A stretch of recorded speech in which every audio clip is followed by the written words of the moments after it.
এক পা দু পা করে সামনে এগিয়ে জরুরি বিভাগে আসলেই দেখতে পাবেন এক ঝাঁক তরুণ ইন্টার্নশিপ স্টুডেন্টরা ডিউটি পালন করছেন, কিন্তু ব্রাদারের চেয়ারটি খালি। হতেও পারে ব্রাদার প্রকৃতির ডাকে সাড়া দিতে গিয়েছেন। বলতে না বলতেই পরের ধাপ, বাথরুমের যে পরিস্থিতি মুখে আসে, ছি ছি ছি ছি। আপনারা জেনে খুশি হবেন যে রোগীরা এখন আর কেউ বেডে রাত কাটান না, বেডের থেকে বাথরুমে রাত কাটাতেই তারা বেশি স্বাচ্ছন্দ্য বোধ করেন। কারণ এই বাথরুম কোনো যেই সেই বাথরুম নয় রে লায়লা, এই বাথরুম হলো এশিয়া মহাদেশের শ্রেষ্ঠ হাসপাতাল পটুয়াখালী সদর হাসপাতালের বাথরুম। যেই বাথরুম প্রতিদিন 12টি জাহাজ হারপিক দিয়ে এই হাসপাতালের বাথরুম পরিষ্কার করা হয়। এখানে রোগীদের পুষ্টি চাহিদার কথা চিন্তা করে বাথরুমের মধ্যে আম গাছ, জাম গাছ সহ সিঁড়িতে পর্যন্ত আম গাছ রোপণ করা হয়। এই হাসপাতালের ডাক্তাররা কখনোই হাসপাতালের বাইরে ক্লিনিকে ভিজিট নিয়ে রোগী দেখেন না। 24 ঘন্টায় এই হাসপাতালে মানবতার সেবায় নিয়োজিত থাকেন এবং পরীক্ষা নিরীক্ষার জন্য কখনোই কোনো ক্লিনিকে রেফার করা হয় না এবং ক্লিনিকের কোনো দালাল টেস্ট নেওয়ার জন্য হসপিটালে আসেন না।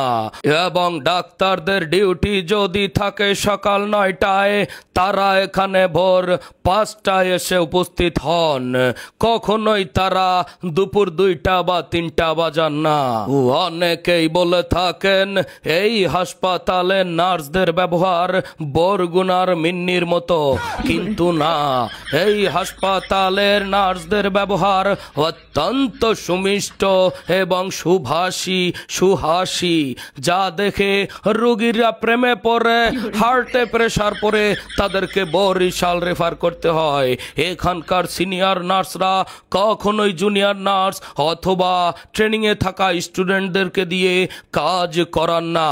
সিনিয়র নার্সরা নিজেদের কাজ নিজেরা করে থাকেন এবং ডাক দেওয়ার আগেই সার বলে রোগীর কাছে চলে আসেন।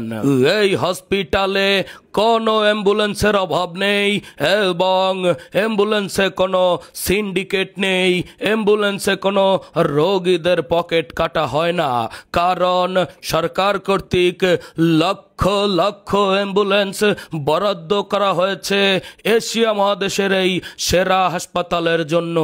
এই সেরা হাসপাতালে রোগীদের খাবার পানীয়র ব্যবস্থার জন্য এই টিউবওয়েলটি ভেঙে অনুপযুক্ত অবস্থায় ফেলে রাখা হয়েছে। আপনারা আরো জানলে অবাক হবেন, এই হাসপাতালের কোনো আয়া বা নার্স জামা কাপড় ধুয়ে ডেলিভারি করিয়ে টাকা নেন না। এমার্জেন্সি থেকে রোগী ট্রলি করে বেডে পৌঁছে দিয়ে খুচরা কোনো টাকা এই হাসপাতালের ওয়ার্ড বয়রা নিয়ে থাকেন না।